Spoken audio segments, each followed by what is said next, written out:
The lamp blinked 3 times, exactly the way I blink before my first sip of coffee. I was alone. Or was I? Cardboard scraped my calf as I hip-checked the front door shut. The hallway outside hushed itself, as if I'd tucked the entire building into bed. Haven Court was older brick, the kind that remembered winters and rumors, but the door I'd just locked had a smooth, modern deadbolt that didn't clack so much as exhale. My divorce lawyer had called the rent suspiciously survivable. My mother had called the neighborhood character building. I called the box tower in the entryway evidence that I still owned anything. The lamp blinked once more, then settled. I told it cute, because talking to inanimate objects had carried me through the last year. The lamp did not respond, which was encouraging. I ditched my tote on the counter and froze. There, in the exact center of my chipped laminate kitchen table, sat a sealed bag of coffee beans. Not just any beans. The single-origin dark roast I used to hoard like contraband. When my ex-husband claimed caffeine made me unfocused, the label was in the clean, confident font from the little shop on 6th I hadn't visited in months. My name was scribbled on the sticker in tidy block letters, Eliza. I didn't buy that. The faucet behind me had been dripping on my first walkthrough. Drip. Drip. Driv. It stopped. The silence felt staged, as if the entire apartment had counted beats with me just to land on precision. I approached the sink, nudged the handle. It gave me one polite sigh and stilled again, a small miracle and a boundary violation all at once. My shoulders unspooled with the kind of exhaustion that turns bone to chalk. I set the coffee aside, told myself some leasing agent probably left. A welcome to Haven Court gift and misread Eliza as Eliza? That, or I was already in the kind of indie rom-com the studios refuse to make because sincerity doesn't test well. The living room was a rectangle with ambitions.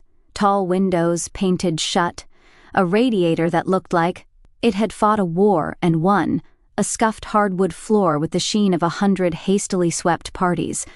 The air smelled like lemon cleaner and old book spines. When I clicked on the overhead fixture, it dimmed itself to a soft glow, as if the bulb knew I hated hospital brightness. I hadn't touched a dimmer switch. Okay, I said to no one. We're doing ambience. In the bedroom, I opened a box labeled sheets, found 3 mismatched pillowcases, and surrendered to the futility of adulting. I tugged my mattress pad into place with a grunt, and that little sob you make when the fitted corner pops off again. The radiator knocked. I knocked back, because I am a petty woman and I will fight an appliance. By the time twilight tilted toward night, the apartment felt, if not mine, then at least sympathetic. I scrolled my phone with the kind of purposeful aimlessness that pretends to be rest. A text from my friend Rose, "How's the haunted home?" I typed back, only haunted by poor choices and a lamp with comic timing. The lamp flickered once. I laughed, then decided I was tired enough to hallucinate a sense of humor. I cracked the seal on the coffee bag. The smell lifted up in a warm, bitter ribbon, and my throat got tight in the way it does when a thing that used to be private returns wearing new clothes. Didn't own a grinder anymore. He'd kept the kitchen gear under the banner of "I cook more." But when I opened the cabinet above the stove, there was a hand grinder on the shelf. Vintage metal. Heavy. Not mine. The cabinet door closed on my fingertips because I forgot for 1 second that the world is physics and not story. I hissed and pressed my thumb to my lips. "Stop that," I told the air. "Either be perfectly normal, or bring me a burr grinder with adjustable settings. No half measures." The building answered with the faintest rattle in the wall, like someone trying not to laugh. A knock. The kind, tight-lipped neighbors make when they're here about a rule. I debated pretending not to exist, then swung open the door. He had the sort of presence that made you feel like you'd been caught humming. Taller than the frame should have allowed, and yet somehow he fit. Sleek black coat despite the mild weather, a collarbone. That could have been used as a ruler, dark hair that refused to act unruly in the humidity of late evening. His eyes were the color of a street just after rain, reflective, collecting everything. "Miss Hale?" he said, and his voice had the steadiness of metronomes and contracts. "Welcome to Haven Court. I'm Caius, I own the building." A laugh tried to escape me. I pinned it to the roof of my mouth with my tongue. "Of course you do. I'm here to make sure your keys work, and that you found the trash chute. Some tenants mistake the linen closet." "The linen closet resents that." "Does it?" I leaned on the door like I wasn't subtly bracing for impact. "Do all your closets have feelings?" "Only the ones with history." His gaze flicked over my shoulder, to the lamp glowing at my preferred level, to the coffee on the table, to the hand grinder catching the light like a relic. He did not comment. He also did not apologize, which annoyed me on principle. "Thank you for the beans," I said, arranging my face into polite gratitude while rummaging for the correct tone. "It's very thoughtful and also confusing." "I didn't bring you coffee," he said mildly. "Oh." I stepped back a fraction. "Then you might want to have a chat with your linen closet." Something almost like a smile collected at the corner of his mouth, and then chose not to form. "The building has a way of accommodating routines. People settle better with their habits intact." "Do you always talk like a marketing brochure for cults?" "Only when I'm nervous." It startled a laugh out of me. He didn't look nervous. He looked like a man who made lists for fun and then married the lists. He didn't step over the threshold. Somehow that felt both old-fashioned and respectful. "I should let you rest," he said. 2 practical notes. "Your radiator will hiss, it's dramatic but harmless. And your lease includes quiet hours starting at 10:13. 10:13? That's oddly specific. It tends to be when the building prefers to listen." His eyes caught mine for one longer beat than strangers usually allow. Not predatory, not even flirtatious. Curious. Like he was waiting for a bell only he could hear. I cleared my throat. "What does it listen to exactly?" "People," he said. "Or rather, what people repeat. Like habits." The word tasted like something I owed him. I didn't like that. He inclined his head once, the gesture a signature. "Welcome, Ms. Hale. Call me Eliza," I said before I could stop myself. "Eliza," he repeated, not testing it, not savoring it, installing it. When he left, the hallway swallowed the sound of his footsteps, the way thick novels swallow time. I closed the door and placed both palms against it, like that might keep my life inside, and the world outside from trading places. The quiet was not silent, it pulsed. The kind of quiet you get when an audience leans forward. I washed my hands just to do something that made sense. The water ran warm instantly. No sputter, no insult. My skin prickled at the efficiency. On the counter lay my lease packet, fat with clauses and bolded promises. I flipped pages until I found the section on building policies, each bullet point. As stern and serene as a yoga teacher who'd been wronged one too many times. And there it was, tucked between no space heaters and pets upon approval. Trinact. Quiet hours. For the comfort and continuity of all residents, quiet hours are observed from 10:13 p.m. to 6 a.m. During this period, Haven Court attends to matters of order. The words didn't just sit there. They glowed, a faint pearly sheen, as if someone had brushed the line with moonwater. I blinked once, twice, 3 times, because apparently that's my ritual. And the lamp across. The room answered with 3 soft blinks, like a secret handshake. I pressed my thumb into the margin until it left a pale crescent. I was alone, I told the room. Or was I? The radiator hissed, satisfied. The faucet held its tongue. Somewhere in the wall, something old settled back into place. And I had the strangest certainty. That I was being observed the way a house observes its residents, indulgent, possessive, patient. "Fine," I said. "But if you're going to watch, you better learn boundaries." The lease page brightened where Clause 13 sat, a breath of pale light pulsing once, then dimming to nothing at all. By the 3rd morning, I stopped pretending Haven Court was normal. The lights had started tucking me in. Twice now I'd fallen asleep on the couch, my laptop balanced like a tired pet across my knees, and the overhead fixture dimmed itself until the room slipped into darkness. The laptop battery died. My body woke sore, but the lamp turned back on in a low golden glow, as if nudging me toward bed. When I muttered thanks, the radiator sighed as though I'd finally learned my lines. The laundry incident sealed it. I'd dumped a load of clothes in the basement machines on Saturday morning, pressed. The wrong cycle, then wandered off to outline dialogue I'd probably never finish. Hours later, I returned braced for mildew. Instead, my clothes sat neatly folded in a basket. Even the socks had been paired, which I considered witchcraft. A faint soap smell clung to the air. Clean but also foreign, as if the detergent belonged to someone else's memory. I touched the stack. The fabric was warm, like the dryer had just finished. I should have freaked out. Instead, I whispered, "That's efficient," and carried the basket upstairs like it might bite. The laundry room, basement concrete, pale green paint peeling in strips, pipes humming like overcaffeinated bees. Every time I entered, I swore the machines rearranged themselves slightly, as though gossiping about who washed what. The scent wasn't just soap. It was old secrets scrubbed into fabric. I imagined shirts confessing to each other as they tumbled. That afternoon, I wasn't alone. "First week, huh?" The voice belonged to a woman in a cranberry cardigan and hoop earrings big enough to catch signals. She leaned against the folding table, holding a basket filled with more gossip than laundry. "Yeah," I said carefully.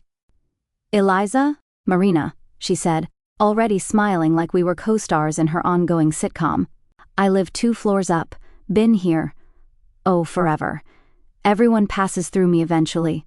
I know the building, I know the people, especially the people." Her eyes gleamed. I knew that look, half curiosity, half hunger. The kind of person who could turn your worst day into a story told over cocktails.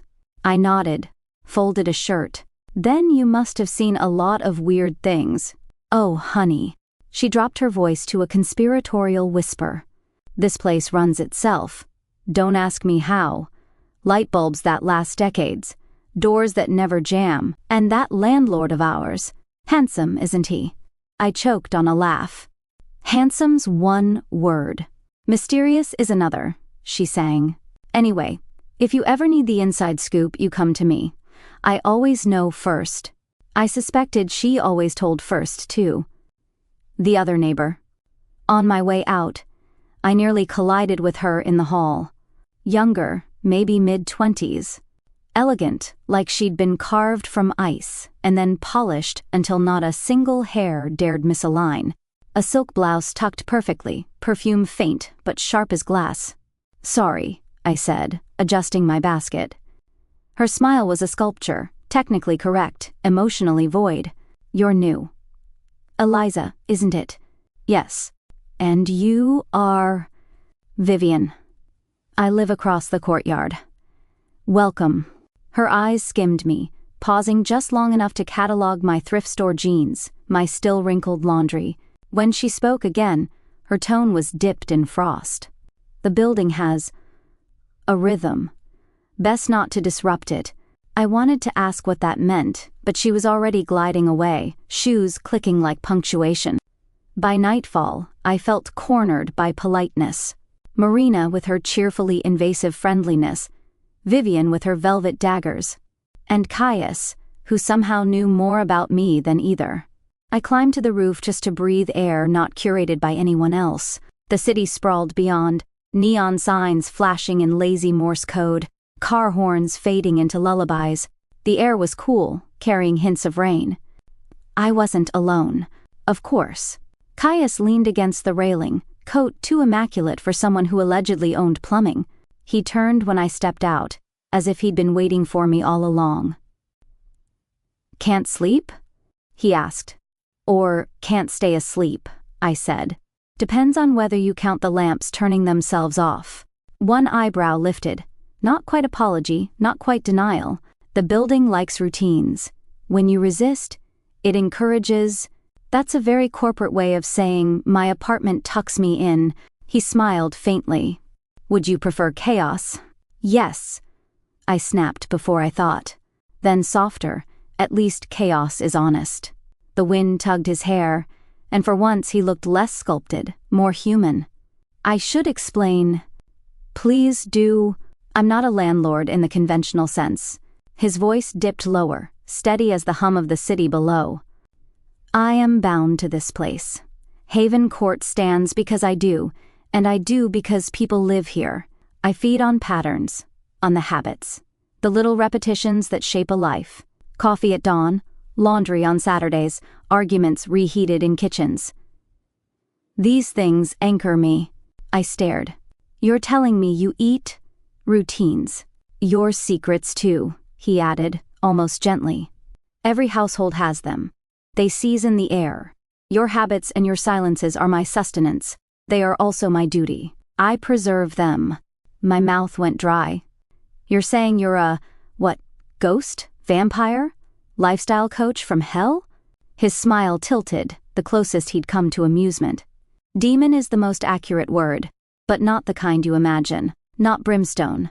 More mortar. I hold things together. That's supposed to make me feel better? It's supposed to make you understand." The city's glow caught his eyes, turning them into windows of wet stone. He wasn't lying, not in the human sense. My pulse kicked anyway. I gripped the railing. "So what? Every time I brush my teeth or reheat leftovers, you're feeding?" "Only if you repeat it. Chaos starves me. Continuity nourishes me." He tilted his head. "You, Eliza Hale, are very nourishing." That sounds disturbingly like a pickup line. It's not. If I were trying to seduce you, the lights would flicker more.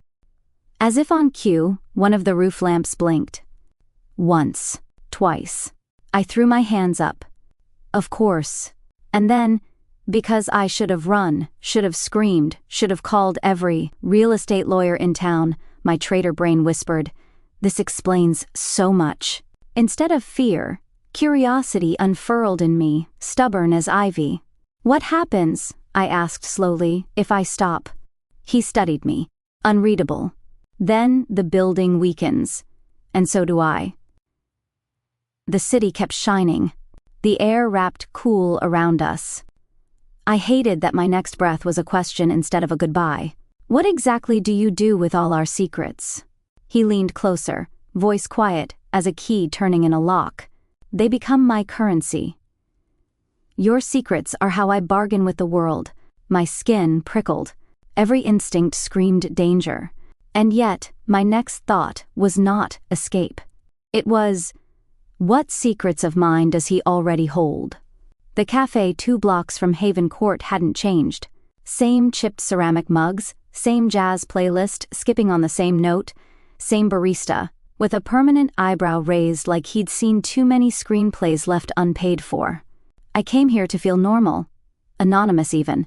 Instead, the past slid into the seat across from me as if it had been reserved.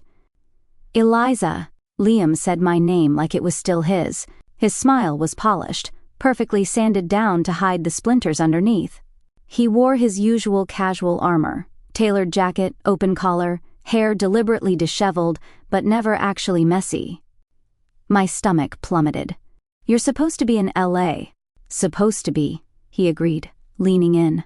His cologne was expensive, sharp with cedar. Too close. "But then I heard you'd moved here." "Thought I'd check in." I gripped my mug. "Checking in is what you do with luggage, not people." He laughed softly, as if I'd just flirted. "You always had the sharpest lines. That's why our work was so good." "Our work," I repeated, the bitterness dissolving whatever foam my latte had left. "Our script," he corrected smoothly. "It's our child, Eliza. We made it together. And the studio is still interested, but they'll only take it if I deliver. You know how the industry works. They trust me." I nearly spilled coffee. "Our child?" "Liam. The only thing you ever nurtured was your reflection." Something cold slid into his smile, but he masked it fast. "Don't be cruel. You know we had magic when we wrote together.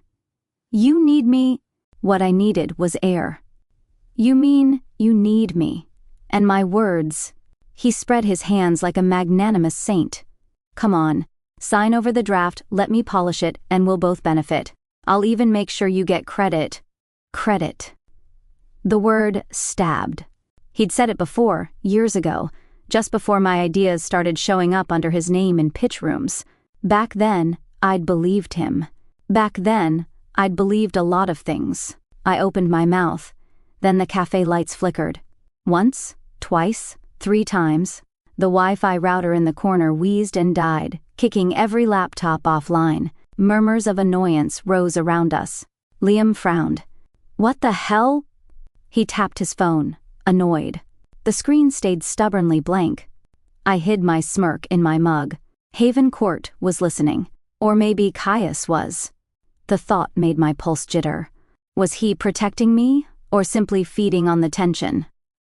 Liam leaned back, irritated. Look, Eliza. Don't make this harder than it needs to be. You've always been stubborn, but deep down you know you can't do this without me. You're a dreamer. I'm the closer...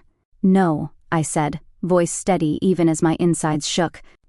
You're the thief. For the first time, the smile cracked. Just a sliver, but enough. He shoved his chair back. You'll regret this.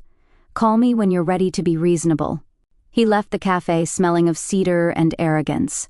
The light steadied as the door closed behind him. The walk home felt longer than 2 blocks.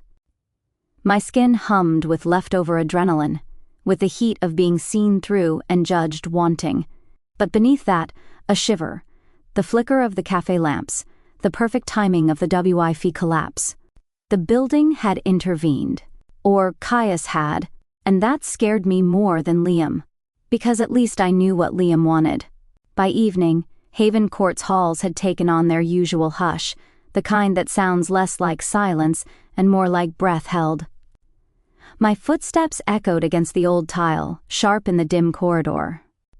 He was waiting. Of course he was. Caius leaned against the wall near my door, posture casual but too precise to be accidental. The low light wrapped him in shadows, making edges where there shouldn't be any. Rough day? He asked. Spying? I shot back. He tilted his head, the faintest curve at his mouth. Observing. There's a difference. The overhead lamps blinked, once, twice, again. My heartbeat matched them. You meddled at the cafe, I accused. Interference is not my preference, he said calmly, but some interruptions are necessary. I stepped closer, irritation and gratitude tangling in my chest. I don't need you saving me. I can handle him. His gaze didn't waver. You can, but why should you have to alone? Something tightened in my throat. My hand, traitor that it was, lifted halfway between us, hovering in the charged air. For one heartbeat, I thought I might touch him, feel if he was as solid as he looked, if the warmth in his voice was real or just a trick of the building. The lamp above us flickered again, catching the edges of his face, sharp and strange and almost human. His hand moved too, as if to meet mine. But at the last instant, both of us pulled back. The space between us crackled, full of words neither dared release. Good night, Eliza, he said finally, voice smooth as marble. I swallowed hard. Good night, Caius. I slipped inside my apartment, shut the door, and leaned against it. The lamp inside blinked 3 times in sympathy. For the first time since moving in, I wasn't sure if the building was protecting me, or claiming me. The hoodie appeared in my laundry like a bad ex in a good dream. Uninvited, inexplicably confident it belonged. Navy, soft, a bit too expensive for honesty. Liam's. It had been hitchhiking in a corner of my hamper since the day he'd stopped by to check in, apparently. I found it when I dumped a load into the basement washer and felt that stab of recognition in my fingertips. Absolutely not, I told the hoodie. The hoodie, being a hoodie, shrugged. I set the cycle, cold, delicate, an ode to compromise, and left to scribble dialogue that refused to be written. When I came back, the machine's tiny screen scrolled a cheerful done that felt smug. Inside, the hoodie was smaller, not lost a little weight smaller. My childhood teddy could wear this smaller. I held it up. The sleeves flopped like wilted tulips. I stared at the settings, certain that somewhere a gremlin had toggled boil wash and then written me a formal apology in lint. "Oh, come on," I said to the room at large. "That's petty." The dryer door thumped once, dignified. If a machine could clear its throat, it just had. I marched the doll-sized hoodie upstairs like a trophy and laid it on my kitchen table. It looked up at me, brimming with the silent charisma of a former leading man. I couldn't help it. I laughed until my ribs ached. "Congratulations," I told Haven Court. "You invented karmic tailoring." The radiator hissed, pleased with itself. I texted Rose a photo. "He left this in my laundry." The building turned it into a souvenir for a raccoon. She responded with 17 cry-laughing emojis and, "Frame it." I considered it. Then I folded the tiny hoodie into a neat square and slid it into the back of a drawer, like an artifact from a civilization I no longer visited. By evening, I'd decided I'd earned solitude and a stubborn refusal to be comforted. The air was unkindly crisp, but I wrapped myself in indignation instead of a blanket and flopped onto the couch to read notes. The window rattled, November practicing on October, and I shivered in a very noble way. "I'm fine," I announced to no one. A wool throw landed on my shins. I flailed. The throw, gray, soft, and previously non-existent, did not flinch. It simply draped itself better, as if it had been trained by a patient grandmother. "No," I said, laughing despite myself. "Don't you dare domesticate me." The lamp beside the couch warmed a notch, like it had opinions about my circulation. I shoved the throw aside on principle, and the throw, on principle, slid back with the gravity of a loyal pet. "That's not consent," I scolded. The door knocked once, as if even knocking had learned restraint. I opened it to find Caius in a charcoal sweater that made his collarbones look like architectural features. He took in the tableau. Me, flush with mock outrage, the blanket mid-slink back to my lap, the lamp, glowing like an accomplice, and his mouth did the smallest, most illegal thing, it almost smiled. "Evening," he said. "May I?" "You already have," I muttered, stepping aside. "Apparently my living room is your test kitchen." He didn't cross the threshold until I nodded. When he did, the air changed temperature the way rooms do when someone careful enters them. "The building noticed you were cold," he said. "The building needs to notice boundaries," I countered. "Also, did you shrink my ex-husband's hoodie into toddler couture?" "The dryer chose a vigorous setting," he said solemnly. "Ah," I said. "So the dryer is petty. Protective," he corrected. Then paused. "Or pedagogical." I pointed at the blanket, which had now committed to my lap and was radiating virtue. "And this?" "A suggestion," he said. "You often ask your body to be brave when it only needs to be warm." It was alarmingly sweet for a sentence that sounded like it had been delivered at a building council meeting. I rolled my eyes because that was easier than melting. "You don't get to fix me." His gaze didn't waver. "Teach me not to." The words didn't arrive with thunder. They arrived like a key, turning. Something in my chest clicked open just enough to let a draft in. "I mean it," I said, softer. "You don't get to tidy my life like a shelf." He nodded as if I'd handed him an instruction manual. "I am bound to order. It's how I live. It's how everyone here lives." He looked toward the window, the radiator, the quiet seams of the room. "But I recognize you aren't a leaky faucet, Eliza. You are a person. I'm learning." "Learning," I echoed. "From me?" "From your refusals," he said, and this time the almost smile was a fraction wider. "They're very clear." Heat slid up my throat that I blamed on the blanket. "Good. Because I can't tell if you're caretaking or curating." "Perhaps both," he admitted. "But curation is a form of affection when done with consent." "Keyword," I said. He inclined his head, hence the request. "Teach me." I studied him. Up close, the precision softened, the edge of his hairline wasn't perfect, a shadow of stubble mistimed his symmetry. He looked, this was new, tired, not human tired. Foundation tired, the fatigue of a load-bearing wall. I can make a list, I said, because half my life had been lists. Rules for not rescuing me. He stood very still, as if a sudden movement might frighten the list away. I like rules. I noticed. I tucked the blanket tighter just to be contrary, and immediately forgave myself. Rule 1, ask before altering anything I touch. Rule 2, no helpful interventions with my work. Rule 3, if I say I'm fine, believe me until I say I'm not. And Rule 4? He asked, careful, as if rules came in sacred quartets. Rule 4, I said, feeling reckless. If you want to be kind, be obvious about it. Don't hover like a considerate ghost. Use your words. The lamp glowed as if applauding. Caius's throat worked around a surprised breath. Understood. We stood in that domestic armistice, the kind forged not by miracles but by manners. He looked at my kitchen, where the hand grinder sat like a patient animal. May I make you coffee?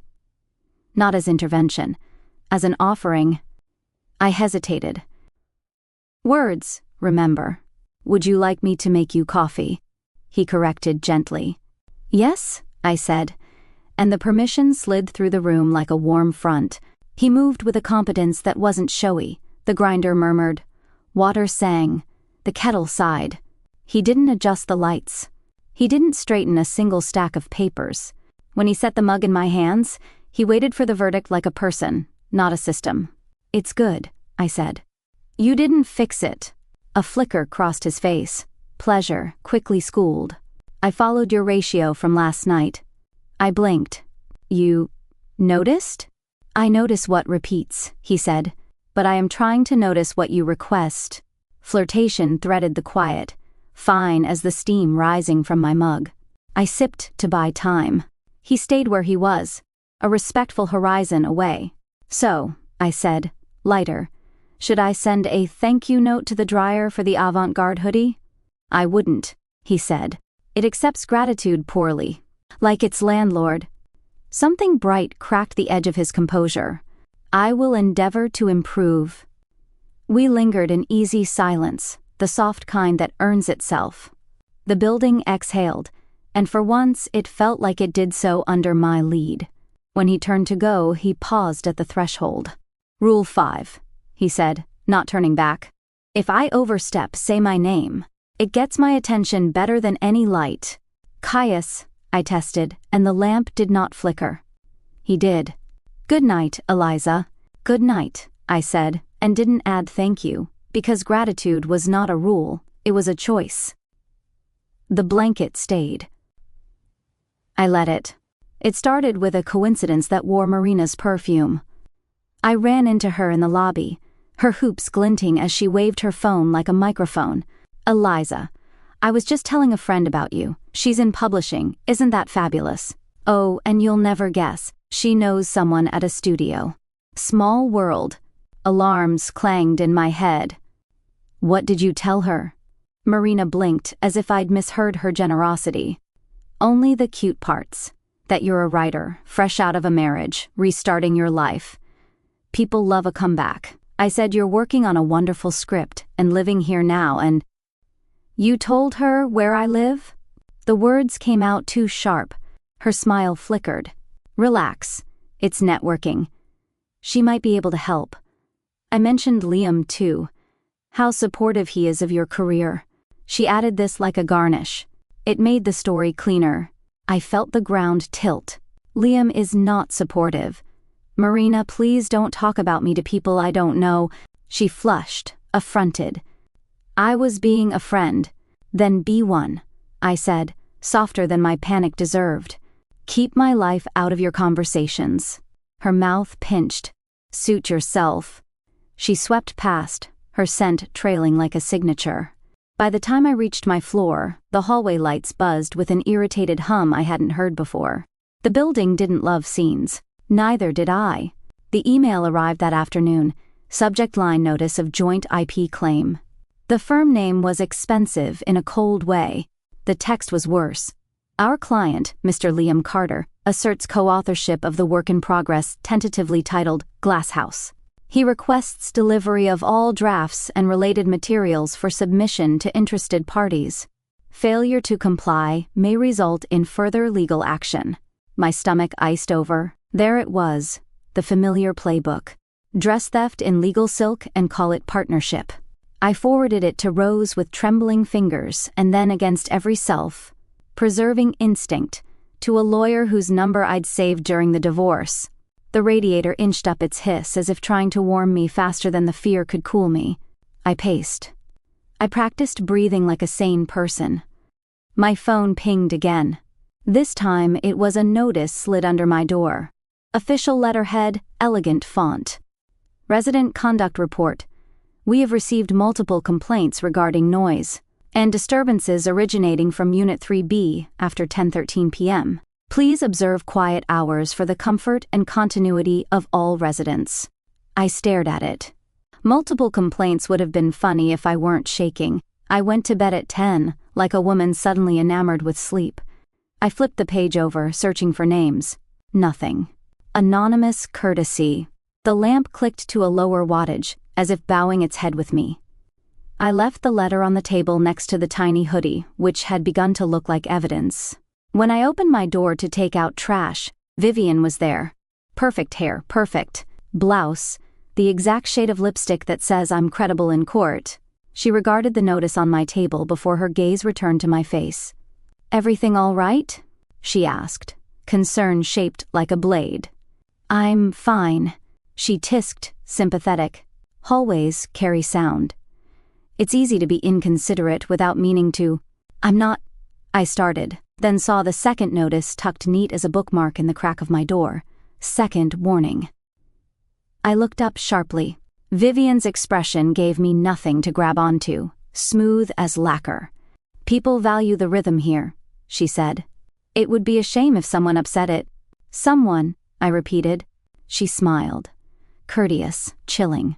"Do have a good day." After she left, the corridor felt longer than usual. The lights slightly off-tempo. I could hear the building's bones, a creak here, a subtle shift there, as if it were adjusting to pressure points I couldn't see. The lawyer called as dusk slouched across my windows. "Got your email," she said briskly. "Don't respond to his firm. Forward me any drafts you have with timestamps. Do you have proof of authorship? Notes, outlines." "Emails to myself," I said, gripping the counter. "He's done this before. Then we'll make sure he doesn't do it again," she said. A calm anchor in a loud storm. "I'll send a response." I hung up shaking with gratitude and rage. Twin fires that didn't warm so much as burn. The floorboards underfoot issued one long, low creak, like a held breath.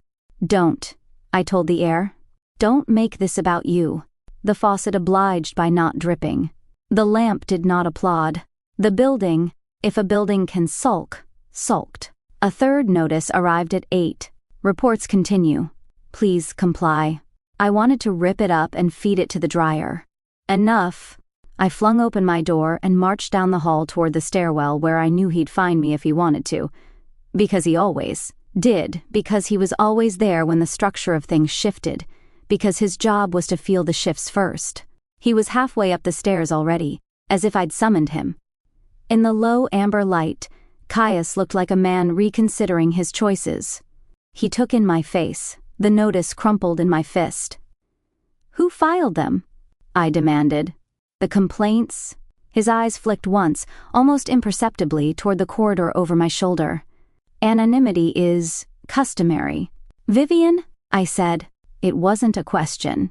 He didn't confirm. He didn't deny. The building creaked again, a warning stretch in its spine. "And the cafe?" I pressed. "The Wi-Fi, the lights? You interfere when it suits you?" My voice wobbled. I hated that it wobbled. "What am I to you, Caius? A power source? A pet project? A particularly chatty lamp?" "Eliza," he said softly, and the stairwell light seemed to lean closer to hear him.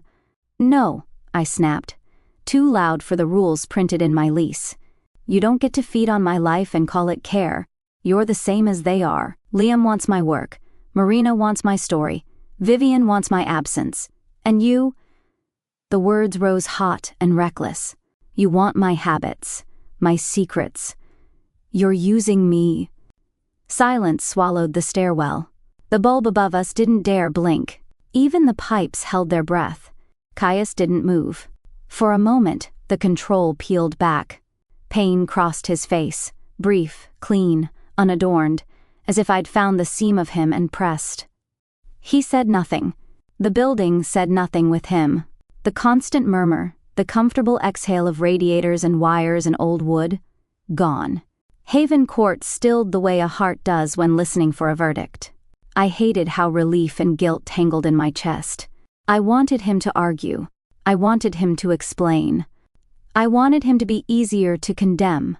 Instead, he stood there, absorbing my anger the way a beam absorbs weight, silently, with a cost. Say something, I whispered finally. He looked at me like a person drowning looks at a shore he's not allowed to touch. If I speak, he said carefully, I will do what I always do. I will arrange. I will defend. I will tighten the bolts of the world around you until they squeak. And I don't think that is what you want. A beat. I am trying not to make you smaller.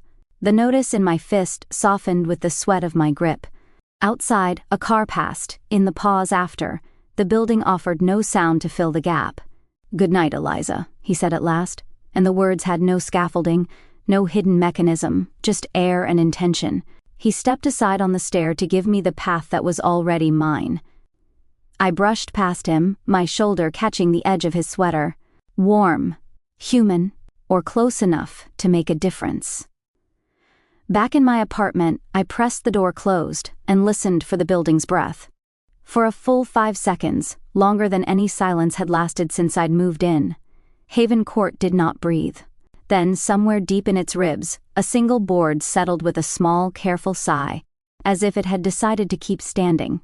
Haven Court held its breath all the next day, as if afraid to creak in the wrong direction and make everything worse. I moved through my apartment like an apology I didn't know how to give. The radiators were polite. The faucet behaved. Even the lamp, my conspirator, kept to a steady, sensible glow. At 10:12, I couldn't stand the quiet anymore. I stepped into the hall a minute early, breaking my own rule by an eyelash. The corridor was empty, a long, ribbed tunnel of amber bulbs and old tile, the kind of space that made footsteps sound like decisions. The light at the far end buzzed, then blinked once, twice, testing its voice. Caius? I said softly. He was there, as if my saying his name had pulled him from the seam of the building. No coat this time, just a dark shirt, sleeves pushed to his forearms, the veneer stripped back enough that the architecture of him showed, the patience, the load, the edges he filed down for everyone else. We regarded each other from a few feet away, the distance where strangers exchange nods and lovers hesitate. I shouldn't have said you were using me, I began. You should have, he said, almost at the same time. You were right to... A lamp flickered above us, catching the scuff on his shoe, the unevenness of my breath. Shadows stretched long along the floor, our silhouettes converging and pulling apart with each blink. I don't want you to disappear, I said. I just can't be handled. I know. His voice was low, steady, the kind of steady you get after dismantling a bridge and building it again with your hands. I know because it is what I do best. Handle, arrange, repair, protect. It is my nature, Eliza. He lifted his eyes to mine, and my nature is the most dangerous thing I can offer you. I swallowed. Because it feeds on what I repeat, because it convinces me I know what you need, he corrected softly. Because it makes me believe order is kindness, and with you, order becomes a way to avoid the truth, which is that I want you. The words were simple. Their honesty burned, not as a tenant, not as a pattern. As you are, the bulb behind him blinked, like a startled witness. I took a step closer. Then why does it feel like the building always moves first? He breathed out once, a humorless hush of a laugh. Because moving first keeps me from falling. If I arrange the world, it cannot rearrange me. He hesitated, and the hesitancy was the most human thing I'd seen in him. There is something you should know. When I love... He paused, as if the word required him to unlock a gate. When I love, I lose. Not just power. Purchase, authority. The building listens less. The rules thin. I am less... The corridor seemed to stretch. A thin tremor ran through the pipe above our heads, like a shiver. I thought of Liam's emails, Vivian's paper knives, Marina's smile with its teeth. I thought of a hand grinder sitting obedient on my shelf, of a blanket that insisted on warmth, of a dryer that had opinions. I thought of a man who knew how to hold a structure together and was only now learning how to hold himself apart from it. I'm not a thing to repair, Caius, I said, careful with each word. I'm a person who gets to choose. His eyes met mine like a promise he wasn't sure he was allowed to make. Then choose. My heart knocked, not politely. Between us, the lamp hiccuped. Once. Twice. I felt the tug.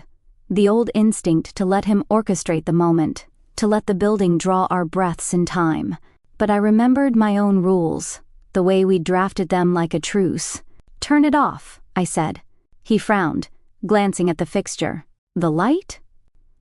The part of you that moves things for me, I said, pulse picking up. If you want me, don't fix the scene. Leave it crooked. Let it be ours. Something loosened in his shoulders, as if he'd been waiting for permission that only I could give. He nodded, once, slow, and I felt it, a barely perceptible release, like a hand withdrawing from a set of strings. The air changed, the way a room shifts when the orchestra lowers its bows. He stopped the light. And then, the lights began to flicker anyway, not in neat synchronized sympathy, but with a shy, erratic insistence. One bulb, stammering, another catching up, a third deciding it would not be left out. Our shadows overlapped and peeled apart, stitched by the uneven pulse. The building, freed from his control, confessed itself, nervous, hopeful, a little clumsy, like a heart. We stood in that imperfection, the kind that doesn't perform for witnesses. He took one step, and I took one, and the math closed. Up close, he wasn't faultless. A scar nicked his knuckle. A dark half-moon under one eye spoke of long nights listening to other people breathe. "May I?" he asked, and I could feel his restraint like a hand on the back of my neck, not pushing, only present. "Yes," I said, "because I'm choosing." He touched me the way careful people do when they've learned that care can be a weapon. Fingertips, to cheek, warmth mapping the line of my jaw, a pause long enough for me to step away. I didn't. I stepped in. The first kiss wasn't cinematic. It was accurate. Soft, surprised, we both exhaled and then inhaled at the same time, our breaths catching on the edges of laughter we hadn't planned to have. His mouth tasted like the end of coffee and the beginning of rain. My hands found the safety of his shoulders, his found the sanctuary of my waist, and then hovered, as if asking again. I answered by closing the distance. The lamp above us flickered in an offbeat rhythm that felt private. Somewhere, a pipe ticked as metal remembered heat. We didn't choreograph it. We didn't need to. When we broke for air, the corridor didn't rush to fill the quiet. It held it for us, a bowl between palms. He rested his forehead against mine. "I have wanted to arrange you into a safe life," he said, breath unsteady. "I'm trying to learn how to stand beside the life you arrange." "Good," I whispered. "Because I'm not a room to be squared. I'm a door I get to open." "I will knock," he said, the ghost of a smile at the corner of his mouth. "Every time." Another light at the far end blinked, like a friend clearing its throat to remind us of the hour. 10:13 had come and gone. The building preferred to listen now. It did. To our breaths. To the quiet laughter I didn't swallow. To the small human sounds of two people deciding something together. He stepped back, not far, just enough to show he could. Eliza. Caius. The flicker steadied, not because he made it, but because the moment had found its own balance. The hall looked the same as before, and not at all. "Good night," he said, and the word wasn't a dismissal. It was an agreement. "Good night," I said. I reached past him to my door, and when my fingers brushed his again, the bulb above us blinked once, twice, 3 times, as if practicing a new habit. He didn't touch the lights. They answered anyway. It began with the click of a lock that shouldn't have clicked. My key turned in the lobby door and met a polite steel-boned refusal. The keypad blinked a message I'd never seen: access limited during quiet hours 10:13 p.m. 6 a.m. It was 9:47. I tried again. The keypad chimed the way a maitre d' does when your reservation cannot be found. Behind me, heels ticked like a metronome. Vivian appeared from the stairwell, poise pressed into her posture. She held a slim folder, cream paper, black ribbon, the stationery of people who win by font choice alone. "Oh," she said sweetly. "Administrative update. For the safety and continuity of residents, Clause 13 has been clarified." "Quiet hours," I said. "They start at 10:13. "Not anymore," she answered, and the smile had no blood in it. "The building listens when it is told to." "You've been disruptive, Eliza. People who don't respect rhythm shouldn't be here to break it." She brushed past the keypad, the door opened without fuss. As it swung, I caught a glimpse of the page in her folder. Our lease clause 13, rewritten in delicate legal vines, 13, quiet and continuity. During designated listening periods, Haven Court may restrict access to maintain order and exclude disruptive elements from its structure. "Disruptive elements," I repeated. "That's me." Vivian lifted one shoulder. "Some of us are meant to stay, some are meant to pass through." The lobby swallowed her whole, and something old in the tile groaned in a tone I'd learned to recognize. Protest. I pressed my palm to the glass. "Caius." Nothing moved. The building held its breath, then exhaled in a different key. The kind that meant rules had shifted, and it wasn't the one shifting them. I hit the call button on the intercom. "Let me in." A beat. Then the latch thudded. The door released. I slipped inside and ran for the elevator, breath high and sharp. The car arrived with obedient speed, too obedient. When the doors closed, the panel lit up with floors I hadn't touched. We rose past 3, past 4, then shuddered not at 5, not at 6, but in the thin nowhere between. The hum died. The lights dimmed to a nervous pulse. "Of course," I said, swallowing panic. "Between..." The emergency button crackled and went quiet. Somewhere above, a cable sighed. Somewhere below, a gear remembered a prayer. I put my ear to the seam where the doors met, listened for the living noises of Haven Court. The radiator's gossip, the pipe's hymn. They were there, but pressed, as if hands had muffled their mouths. "Breathe," I told myself. "You're not alone." The car shuddered. The overhead light blinked twice. "Then, Eliza," his voice low through the wall like water through a pipe. "Caius." Vivian rewrote 13. "She's using it to push me out." "I know," he said, and those 2 words carried a weight I wanted to dropkick. "I'm below you, at the control room. The system is resisting me." "Then stop the system," I snapped. Silence. "I can, but it will cost things I cannot get back." "Like what?" "My hold." His voice was steady, but underneath, a crack. "Vivian has found language in the lease that tightens when I loosen. She's feeding it with complaints and repetition. Anxiety is routine too, Eliza. Her fear runs like clockwork. It makes her strong. It makes me predictable." I gripped the rail until my knuckles hurt. "She's using your own rules to evict me." "Yes." "Then change the rules." Another silence, longer. "If I loosen enough to free you, I loosen beyond you. I loosen for everyone. If I do that, I stop being what I am. Haven Court will no longer answer me first." The light above my head flickered. My chest did too. "Say it plain." "If I let go," he said, I lose the building. If I don't, I lose you. There it was. No chandelier to hang it from, no wainscoting to tuck it behind. Just a choice, bare. Then choose, I whispered, and hated that a part of me feared his answer. Hated more that a part of me already knew it. The elevator jolted. We sank, inch by inch, then a smooth glide, until the doors parted on the basement level with a sigh older than both of us. The smell of soap and iron rolled in. I stepped out into the hall where concrete sweated and pipes spoke. He was there, at a metal door I'd never noticed before, a keyring in his hand that looked like it came with the original century. His shirt sleeves were shoved up. His wrist veins made maps. "This way," he said, and for once didn't wait for my permission to walk into a place I didn't know. I followed. The control room wasn't a room. It was a ribcage. Pipes arched like throats singing. Valves gleamed like coins. The walls carried a low murmur, the chorus of rinsed secrets and kept promises. In the center stood a pedestal with a ledger bound in cracked leather. The pages imprinted with the residue of 1,000 signatures. "The heart," I breathed. He nodded. "The charter.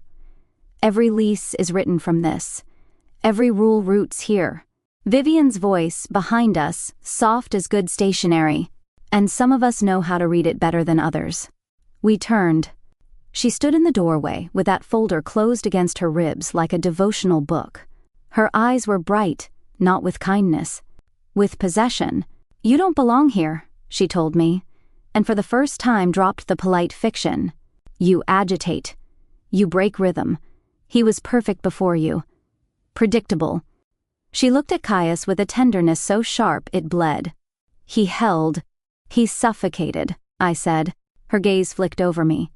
Contempt the exact temperature of a meat locker. "You mistake intimacy for chaos. He runs on continuity. You are a rupture." "Enough," Caius said, not loud, and everything in the room, valves, pipes, bolts, stilled to hear him. Clause 13 was never meant to exclude a person. It was meant to remind me to listen. I forgot. Vivian's lips curved. "You remember now because she told you to." He didn't argue. He stepped to the pedestal and opened the ledger. The pages breathed. The writing glowed faintly where Clause 13 lived, the ink lifting like steam. "Caius," I said quietly, "what happens if you change it?" His hand hovered over the script, muscles in his forearm taut with calculation and dread. "It will stop belonging to me alone." "It never should have," I said. His eyes met mine, and everything I'd accused him of, and everything he had not defended, filled the narrow space between us like a bridge nobody had planned but everybody needed. He nodded once, more prayer than consent. Then he put his palm flat to the ledger. The pipes answered first, a low harmonic like whales sounding. The floor vibrated, not dangerously, but with insistence, as if the building were shifting weight from one leg to the other. He spoke, and the words weren't English, not completely. They were the grammar of habits, the syntax of doors, the verb tense of staying. When he finished, the line where Clause 13 sat changed. The glow washed out, then came back brighter but warmer. Trinact. Quiet and continuity. During listening hours 10:13 p.m. 6 a.m., Haven Court attends first to residents.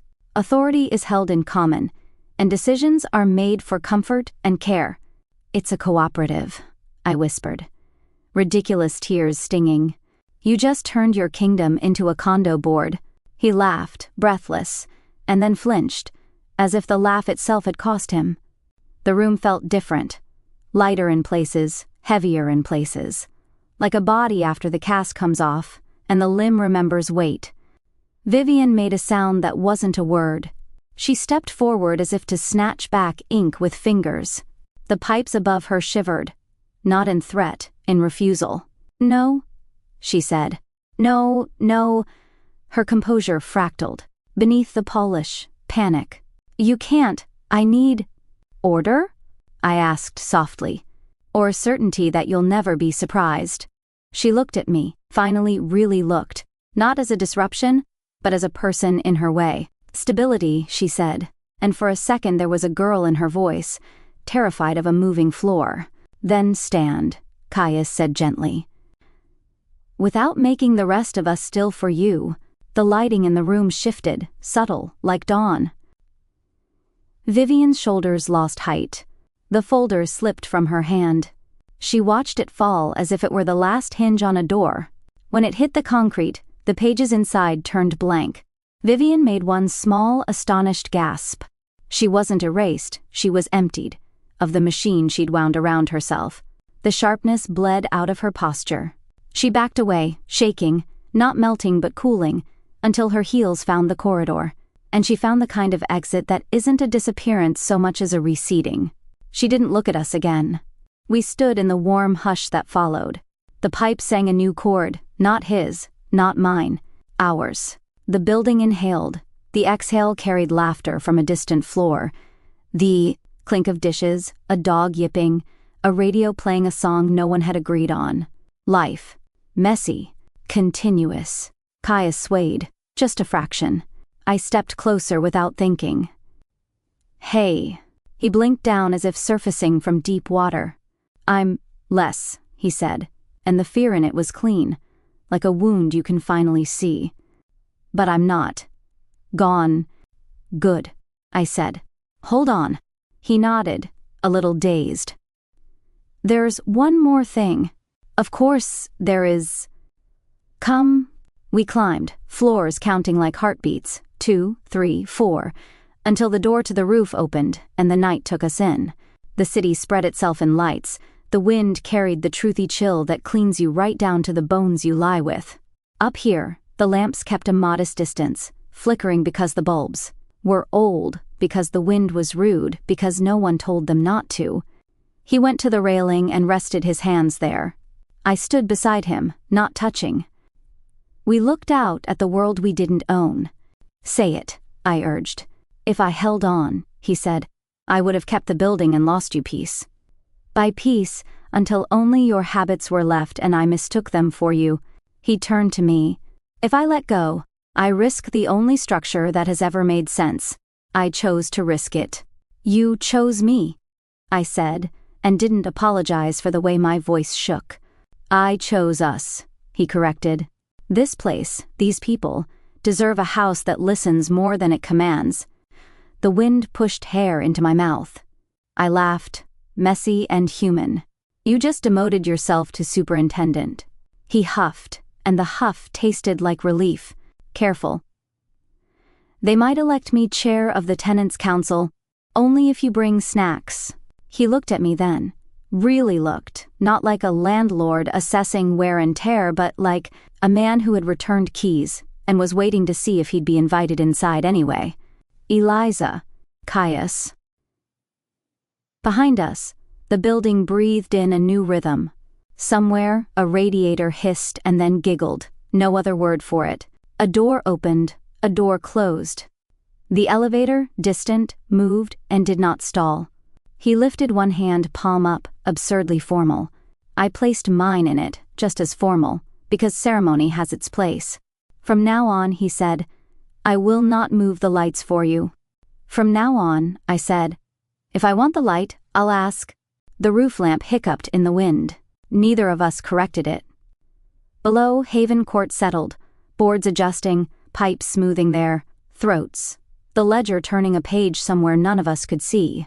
Upstairs, a woman who used to be all blade might have sat on her bed and learned the weight of her own breathing without music to steady it. Downstairs, Marina might have put her phone face down and, for once, listened to a silence that didn't need filling. Beside me, Caius let go of the railing and not of me.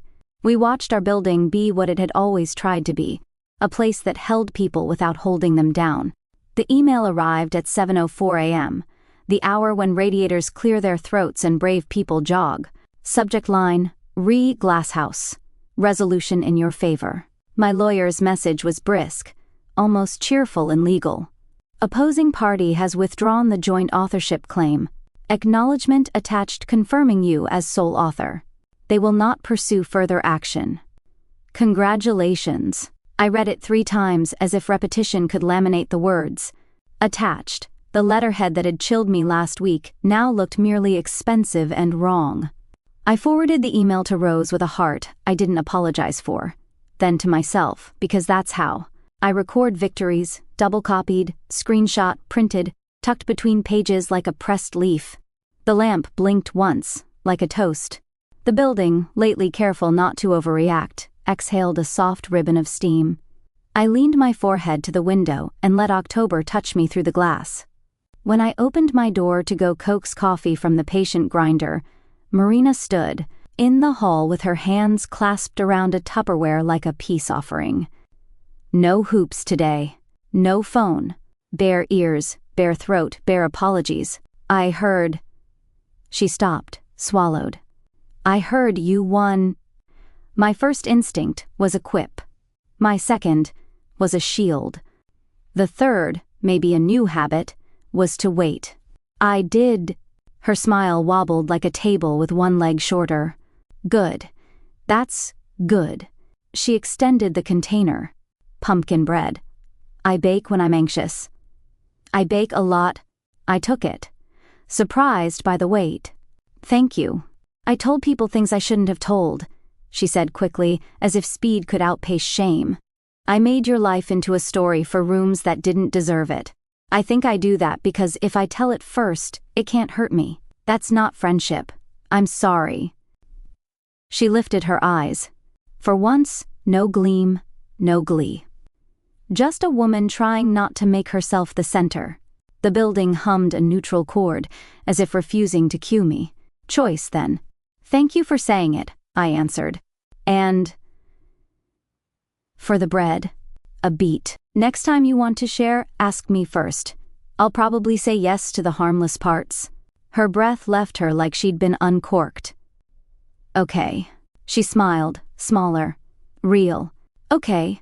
She turned to go, then turned back. There's a tenants meeting this week. People want to talk about the new charter. You should come. The cooperative? I asked, tasting the absurd rightness. I'll be there. Marina nodded, and when she left, I noticed something I hadn't before. Her footsteps were quieter than her stories. By noon, a suitcase rolled across the lobby tile with a sound like punctuation. Final, not cruel. Vivian's blouse was still perfect. The lipstick still made a contract out of her mouth. But the folder was gone. She stood straighter without it. She spotted me and did not pretend surprise. I've given notice, she said. I heard. I lied. The walls had told me first, in their way. Where will you go? Somewhere with rules that don't ask me to listen. The smile she managed was a dry petal. I'm not built for give. Maybe not yet, I said. Because today I was generous. Her eyes flicked to the door, then back. Something in her softened. Not much. Not forever. You break things, she said. But not just to hear the sound. I prefer building, I said, and didn't mention the days I liked the crash. Vivian inclined her head like a truce you file carefully. As she rolled her suitcase toward the exit, the keypad didn't make her bow or beg. Opened. Outside, the wind mussed her composure for the first time with impunity. She let it. Upstairs, a man waited with a folder not tied in ribbon, but rubber-banded like a practical lunch. Caius stood at my table with papers that did not glow, signatures that did not hum. The ledger in the basement had changed the grammar. This was just paperwork catching up. I've never done this, he said, sliding a single-page lease toward me. Rented to one person alone. Seems inefficient, I teased. Because ceremony makes me shy. Revolutionary, he corrected gently. The wording was simple. Term, rent, rights. No clause that made me a secret hinge. At the bottom, a line for my name. At the top, a line that still made him wince. Owner, Haven Court Cooperative. A third line, almost shy in its legality, Superintendent Caius Marrow. Marrow? I asked, and he winced again, good-natured. A long story, he said. Old names work like old buildings. They settle around you. We'll resettle them, I said, and signed. He signed beneath, and it felt like a vow, not a boundary. We didn't shake hands. It would have turned it into triumph or transaction. Instead, he set the pen down and looked at me the way people look at something they've put down before and are afraid to pick up wrong. Coffee? Words, I reminded him, because the rule had settled too. Will you let me make you coffee? He asked. Yes, I said. And then, because I liked the sound of permission when it was mine to give, please. The grinder purred. The kettle whispered. He didn't adjust the lamp. He didn't critique my dish rack. He just moved in the small dance of kitchens, all elbows and warmth, while the building pretended not to watch. He slid the mug across the table, but didn't release it until my fingers touched the handle. Then he let go and didn't reach for me, didn't tighten the scene or cue the music. He waited. Patient as a door, brave as a window. Sit, I said, and he did, hands flat on the table, palms open, as if to prove he had no strings. We sat in the kind of morning that doesn't ask the day to be bigger than it can manage. The pumpkin bread tasted like apology and nutmeg. The coffee tasted like habit and hope. Outside, someone argued cheerfully with a failing scooter. Down the hall, a radio practiced being on key. I reached across the table, not because ritual told me to, not because light blinked twice, not because a dryer wrote me a campaign. I reached because the new rule was mine, and I wanted to keep it. My fingers brushed his. He held still. Hi, I said, because we had reset 1,000 complicated mechanisms and I still like small words for big things. Hi, he said back, voice low. He didn't move first. He didn't move at all, until I set my hand over his. Then he curled his fingers under mine like a signature we both agreed on. Downstairs, the ledger that wasn't ours anymore turned a page satisfied. The pipes sang what they'd learned this week. That listening is a structure too. Rose's reply buzzed my phone on the counter. Proud of you? Don't let the house boss you around. I smiled and didn't look at Caius to see if he'd heard. He wasn't the house now. He was a person sitting at my table, waiting the way people wait when they're learning patience with themselves. 1013 still exists, I said after a while. But it listens to us first. It always should have, he said. I'm sorry it didn't. Me too, I said. But look.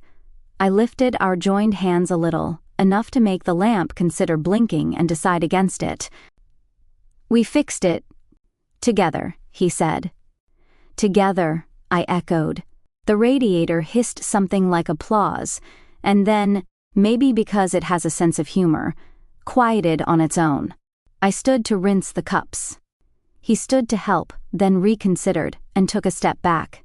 Small victory, large grin. At the door, sunlight tried an angle it hadn't attempted in years. The building let it. The air smelled like coffee and ink and pumpkin, and the specific electricity of a future that doesn't apologize for not being inevitable. I turned to him. This house is ours now. Our, he repeated, tasting it. A man with a new job title and an old heart. He glanced at the lease on the table, at my handwriting, where it claimed something that had always been mine. And we write the rules, I said. He lifted our hands again, the gesture ceremonial and ridiculous and exactly right. We write the rules,